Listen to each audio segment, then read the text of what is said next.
September 7, 1969, 11:22 p.m.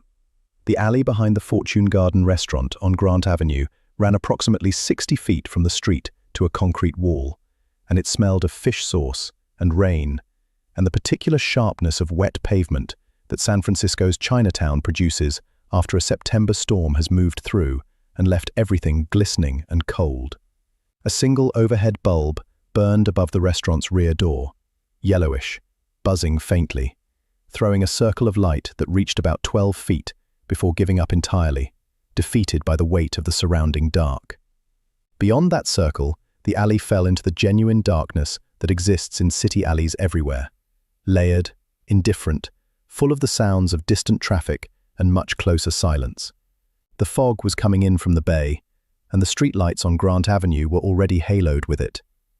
26 people were present in that alley before midnight. Most of them were not there voluntarily. Bruce Lee had come to San Francisco to visit his student James Lee, no relation, who had been running a small martial arts school on the edge of Chinatown for 4 years and had recently been having trouble of the kind that does not announce itself in advance. Bruce was 35 years old that September, in the middle of filming, and tired in the specific way that sustained creative work produces, a tiredness that sits behind the eyes rather than in the muscles. He was wearing dark trousers and a lightweight jacket over a plain shirt, and he had stepped out of the restaurant's rear door to stand in the cold air while James settled the bill inside. The night met him with its rain smell and distant foghorns and the sound of a radio somewhere above in an apartment he could not see. He had stood in the pool of yellow light for perhaps 40 seconds before the alley's far end produced, one by one, the shapes of 7 men walking toward him, without hurry and without announcement. You need to understand Vincent Mao before you can understand what followed. He was 28 years old, 6 feet 2 inches tall, and weighed 243 pounds, a fact he was known to mention without much prompting, and which was visible without requiring mention. He had run the Red Knives, a Chinatown street organization of 14 members, for 3 years, having taken over from the previous leader in a manner that involved a dislocated shoulder and a broken orbital bone, neither of which belonged to Mao. Before that, he had spent 2 years in the California State Penitentiary system on an aggravated assault conviction, where he had spent a significant portion of his time learning a rough, functional boxing from a fellow inmate who had fought semi-professionally in Fresno and who drilled the fundamentals with the patience of a man with nowhere else to be.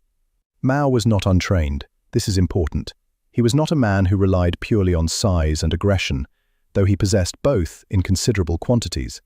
He had technique, limited, self-taught in its origins, adapted from the confined geometries of institutional fighting, and he applied it with the steady confidence of someone who had tested it repeatedly against real resistance and found it sufficient. He was, by any honest assessment, dangerous. He controlled 3 blocks of the neighborhood: restaurants, suppliers, certain small import businesses. His arrangement was simple: a monthly payment in exchange for the absence of the problems he was capable of producing. James Lee's school was one of the establishments that had recently declined to continue the arrangement. That was the trouble James had mentioned. Mao walked into the circle of yellow light, with his 6 men spread loosely behind him, and he looked at Bruce the way men who occupy territory look at strangers who appear inside it, with the unhurried assessment of someone deciding how complicated this is going to be. He was wearing a dark jacket, his hands loose at his sides, and he stopped approximately 8 feet away. "You're in James Lee's school," he said.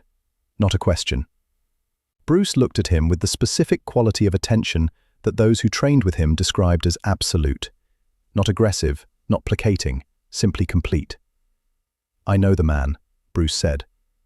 Mao looked at the jacket, the slight build, the stillness. Something in his expression shifted, not to contempt exactly, but to the particular version of it that emerges when a large man observes a smaller one who does not appear afraid and finds the absence of fear to be its own kind of provocation.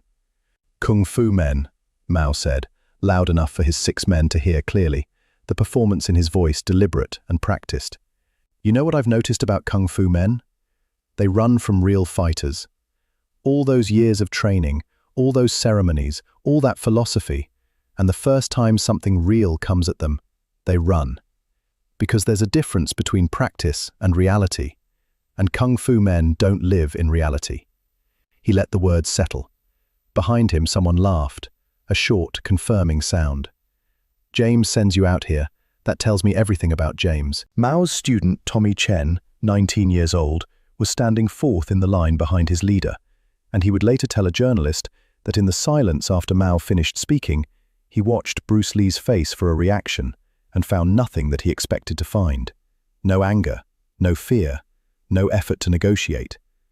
What he found instead, Chen said, was something that he struggled to name for years afterward and eventually settled on the word attention, a quality of complete, unflickering attention, the kind usually associated with people who are about to do something that requires all of them. "You fought kung fu men before," Bruce said. His voice was quiet, not soft, not conciliatory, but quiet, the voice of someone who sees no reason to be loud in a small space. Mao's eyes narrowed slightly. Enough of them. How long did those fights take? The question was unexpected. Mao processed it for a moment. Long enough. Bruce nodded, as if this confirmed something he had considered. "I ask," he said, "because this will be shorter." The silence that followed was of a different quality than the previous ones. Tommy Chen later described it as the silence that precedes not just action, but a specific kind of action, the kind where everyone present understands, at the level beneath words, that the situation has irrevocably changed. Mao moved first. He was trained enough to come with his hands up, his chin tucked, his weight distributed over both feet in the boxer's stance his prison instructor had drilled into him across 18 months of institutional afternoons. He closed the 8-foot gap in 2 steps and threw a straight right hand, a good punch, technically sound, carrying the committed force of 243 pounds behind it, aimed at the center of Bruce's face, with the accuracy of someone who had landed that particular punch on other men before, and knew what it felt like when it arrived. It did not arrive. Bruce had moved. Not backward, sideways, a rotation of the hips, and a single lateral step that placed him 12 inches to the right of where he had been standing. The fist passed through the place where his head had been, with a sound that was not quite a sound, more the absence of resistance in air that had expected to find it. Mao reset immediately. He was experienced enough to do that, to absorb a miss without losing the thread of his intention. He came again with a left jab, testing, then a right hook that he loaded from his shoulder with everything he had. The full investment of force that had ended several fights in this same alley in the previous 3 years. It also missed. The displacement this time was smaller. Bruce moved perhaps 4 inches, his body rotating at the hip, with an economy that several witnesses later described as almost offensively casual, as if the hook had been a mild inconvenience, rather than a committed attempt to rearrange his skull. Mao's third man, a heavy-set young man named Robert Fong, who stood 5 feet 11 and weighed 210 pounds, stepped forward from the line. He was not asked to. He came because he had watched 2 of his leader's best attempts fail and felt the narrative of the evening shifting in a direction that required correction. He came low and fast from Bruce's left, a tackle meant to take Bruce off his feet and bring him to the wet pavement. He made contact. Bruce's left knee took the impact first, and the force of Fong's forward momentum drove him sideways into the alley wall, his shoulder striking brick hard enough that the sound echoed off the far end of the alley, a flat, dense crack that was distinct from every other sound that had occurred in the previous 15 seconds, and that several witnesses described as the sound of something definitive. He bounced off the wall, turned, and for one fully visible moment, 3 steps, 4 seconds, witnessed without ambiguity by 26 people standing in that yellow light. He was not in control of his own positioning. His left hand went to the wall for balance. His chin dropped. His breathing was audible. He straightened slowly, and those 4 seconds of recovery were real and unambiguous and undramatized. Bruce Lee, against a wet Chinatown alley wall, absorbing real impact from a real man, reorganizing himself with the visible effort of someone who has been genuinely hurt and has chosen not to pretend otherwise. Tommy Chen later said it was those 4 seconds, more than anything else that happened that night, that he thought about most in the years that followed. Not the misses, not the finish. Those 4 seconds of a man deciding to continue. Tommy Chen said later that he thought it was over.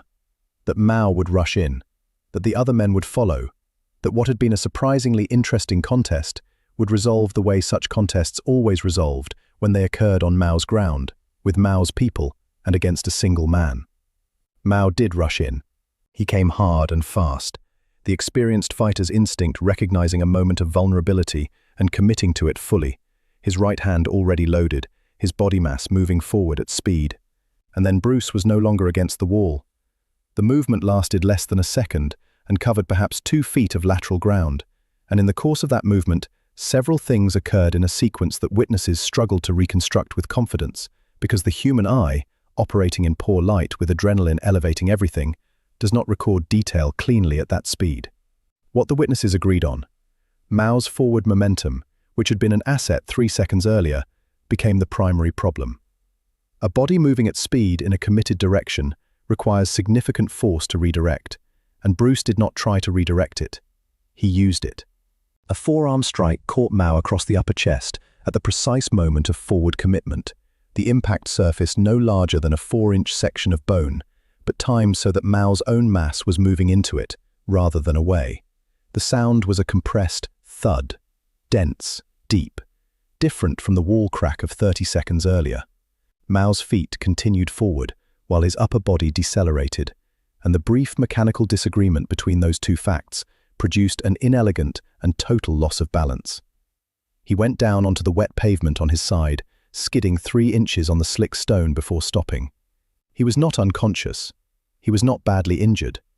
He was, however, horizontal, and in the specific quality of stillness that follows the total and sudden failure of a plan you are confident in.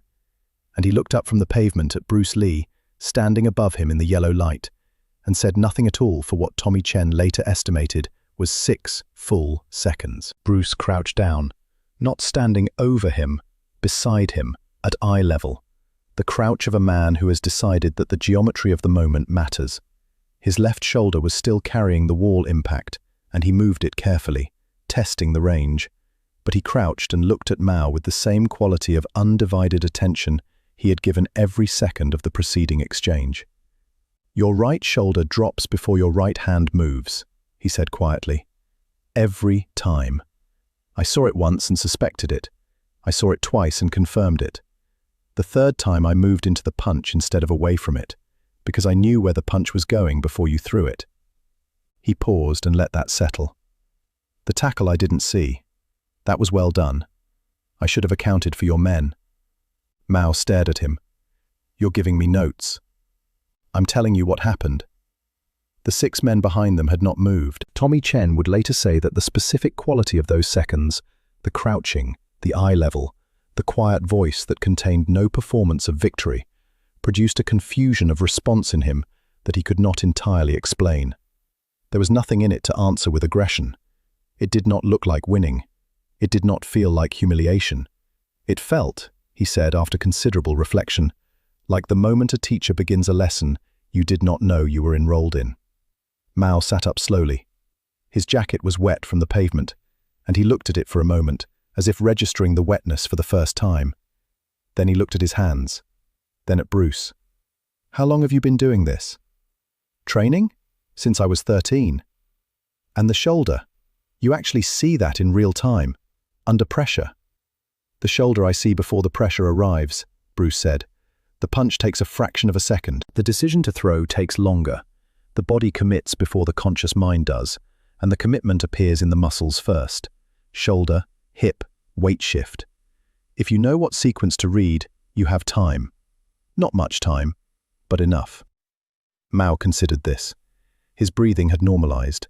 The wet pavement smell rose around them both. "I had 6 men with me," he said, not as a threat, not as an excuse, but as a fact he was processing. "I know." "You didn't look at them." "I looked at all of them," Bruce said. "I looked at you more because you were the one who had decided." A long pause. Somewhere above them, the radio in the unseen apartment changed songs. The foghorn from the bay sounded once, distant and unrepeated. "I want to say something," Mao said. Bruce waited. "I said Kung Fu men run." Mao looked at the wet pavement, then back up. "I was wrong about that." Bruce nodded once. He stood up slowly, extending his hand. Mao took it, and Bruce helped him to his feet with the unhurried steadiness of a man lifting something he respects. 3 weeks later, the story had already diverged into several versions. One account, circulating through the neighborhood, held that Bruce had fought all 7 men simultaneously and left them stacked at the alley entrance. A second version, passed through a network of martial arts schools from San Francisco to Oakland, described a weapons confrontation involving knives and a chain. A third version, quieter and less dramatic, was closest to what Tommy Chen and the other witnesses reported when pressed. 1 man, 1 fight, 6 seconds of actual exchange, and a conversation afterward that lasted longer than the fight itself. James Lee, who had heard the commotion and arrived from the restaurant in time to see Bruce crouching in the alley, never publicly described what he witnessed. He said only, when asked repeatedly over the following years, that he had stood at the alley door and watched 2 men talking in a pool of yellow light, and that the body language of both of them had surprised him. Not because one was dominant and the other diminished, but because they looked, he said, almost like 2 men who had just discovered they had something to learn from each other. Vincent Mao did not renew his arrangement with the Grant Avenue businesses after that September.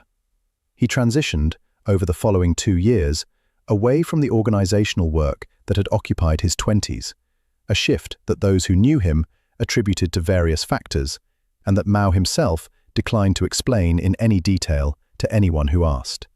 He enrolled in a community college course in business administration in 1971. He completed a degree in 1974.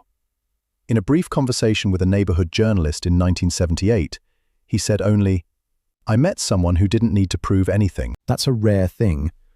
It changes how you see everything else." Tommy Chen sought out formal martial arts instruction within a month of that night. He trained for 11 years. He eventually opened a small school in Oakland that he ran for 2 decades, and he was known among his students for an unusual emphasis on what he called reading intent, the practice of observing the body's announcement of action before the action itself arrives. When students asked him where he had learned to value that skill, he told the story of the alley on Grant Avenue. Some of them believed him entirely. Others suspected embellishment. He never minded either way. The alley behind the Fortune Garden restaurant is still there. The overhead bulb was replaced at some point with a fluorescent fixture that throws a colder, whiter light and reaches a little farther into the dark before it gives up. The pavement is the same pavement. September in San Francisco still smells of rain and fish sauce and the specific quality of fog that moves in from the bay at night, indifferent to the things that have happened beneath it. 26 people stood in that alley and watched 6 seconds pass. In the years that followed, those 6 seconds traveled through neighborhoods, through gyms, through the particular human circuit that carries stories about moments that mean more than they appear to mean. By the time the story arrived anywhere, it had already changed. The number of men varied, the weapons appeared and disappeared, the duration stretched and compressed with each telling, the way water takes the shape of whatever contains it. But the core of it, the crouching, the eye level, the quiet voice, that part stayed. Perhaps because it was the part that no one had expected, and the unexpected has a way of lodging in the memory more securely than the rest. A man who came to intimidate asked to be taught instead, and spent the rest of his life teaching others. That is the whole of it. Perhaps that is enough.